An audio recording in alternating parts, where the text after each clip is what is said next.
bon, on parle de langage non-verbal beaucoup. Hein, tu es reconnue comme une experte là-dedans. Qu'est-ce qui t'a amené à à t'intéresser au langage non-verbal? Bien, comme je disais tantôt, en fait, moi, j'ai toujours été intéressée par les communications.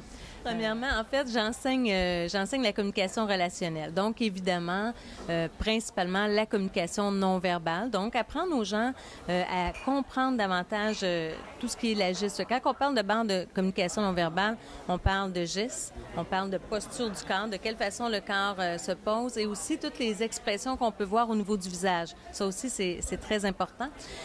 Donc, quand on parle de la gestuelle, on parle de 55 de l'impact de ton message. Donc, l'efficacité de ton message quand tu communiques avec des gens, 55 est en lien avec la façon que tu vas te poser au niveau de la gestuelle, 38 l'intonation et 7 seulement d'impact sur les mots.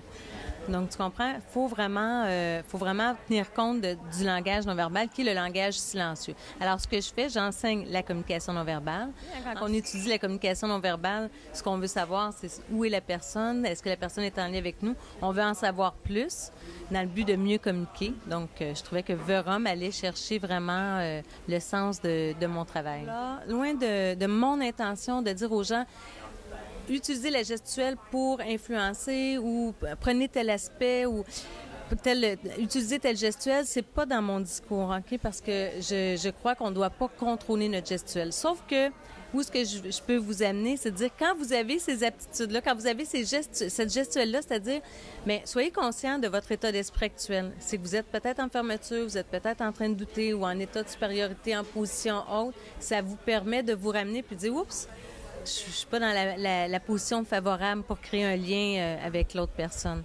Bien, tout à fait. Puis moi, de la façon que je vois un peu quand on a parlé de faire une entrevue, c'est que c'était vraiment de dire, on veut donner des trucs aux gens pour faciliter que ça soit toujours en fonction de ce qu'ils veulent, la discussion, au lieu des fois d'avoir des gestes de fermeture ou des gestes qu'on va poser qui vont avoir un effet inverse de ce qu'on veut. On veut pas jouer les gens, on veut pas truquer les gens, on veut juste être sûr de ne pas fermer la porte quand c'est pas ce qu'on veut. Exactement. Puis, tu sais, dans l'enseignement que j'apporte, au départ, les gens s'inscrivent à mes formations en se disant, bien là, je vais pouvoir savoir ce qui se passe dans la tête de l'autre. Et la première chose qu'ils font, c'est qu'ils réalisent où ils sont, eux, dans leur tête. Et c'est ça qui fait que, soudainement, leur relation d'affaires se bonifie parce qu'ils prennent conscience de leur état d'esprit. Et là, ils peuvent mieux s'ajuster à communiquer. Et quand on est accueillant, quand on est bienveillant, quand on est dans un bon état d'esprit, la personne devant nous s'ouvre beaucoup plus facilement. Oui, effectivement. Donc, ce qu'il faut savoir, c'est, on communique à notre insu, on est lu à notre insu, OK? C'est pas parce que ça se passe au niveau de l'inconscient que c'est pas impactant. Bien au contraire, ça nous impacte, ça l'impacte beaucoup. Donc... Bien, c'est ça. Puis on voit que quand tu parles d'authenticité, c'est super important dans la communication verbale parce que on a des fois notre corps nous trahit si on n'est pas authentique. Moi, j'aime mieux dire que notre corps nous traduit que notre corps nous trahit, en fait. Ah oui, c'est une belle distinction. Bien, c'est ça, c'est pour ça qu'on voit, comme tu dis, il y a 3 choses, le verbal, le non-verbal et les types d'intelligence. C'est vraiment le fun comme concept, là. Tu dois être dur à déjouer. On peut pas vraiment te déjouer. Tu nous connais de tous les côtés. Il y a quand même des billets à la reconnaissance d'authenticité qu'il faut tenir compte, mais je dirais que mon intention est de bien comprendre. Il faut faire attention parce que souvent, quand on parle de communication non verbale, les gens sont inconfortables, ils croient qu'on va lire dans leur tête et c'est faux, Daniel. On ne lit pas dans la tête des gens, je vous le confirme. On n'est pas des détecteurs de mensonges à savoir... Non, je suis désolée de te savoir, mais... Tu pètes ma bulle. Je suis désolée. Mais par contre... on est bien outillé pour comprendre où est la personne au moment où on lui parle, à quel moment il y a eu un décrochage cognitif ou un désintéressement par rapport. Donc ça nous donne une longueur d'avance en négociation, en affaires. On est capable de voir, tu sais, parce que quand les gens commencent à se désintéresser de ce que tu parles, ça se voit sur le corps souvent bien avant que les gens l'aient verbalisé. Les gens vont tolérer un petit peu, ils vont attendre un petit peu et 5, 6, 7 minutes après, là, ils vont commencer à te donner des signes un peu plus évidents. Mais ce qu'il faut comprendre, c'est quand on commence à répertorier des signes très évidents, ça veut dire que ça fait peut-être quelques minutes que la personne était désintéressée. Et là, c'est dommage parce que la qualité de l'échange, elle a été amoindrie.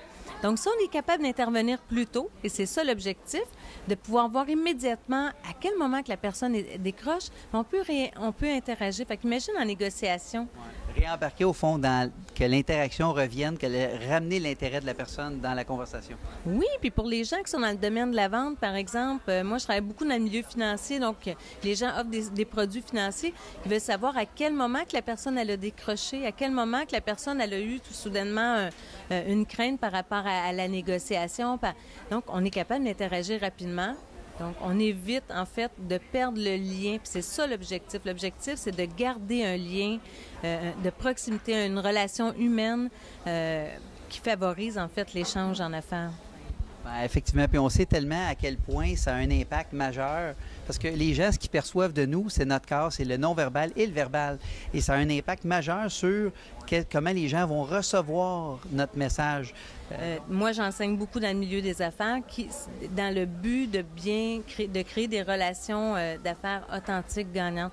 Donc, de voir l'incompréhension de l'autre.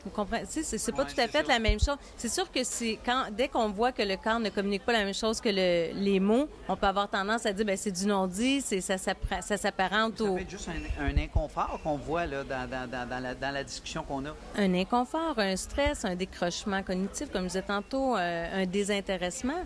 Donc, l'idée, c'est de faire en sorte d'avoir la plus belle expérience possible en relation d'affaires.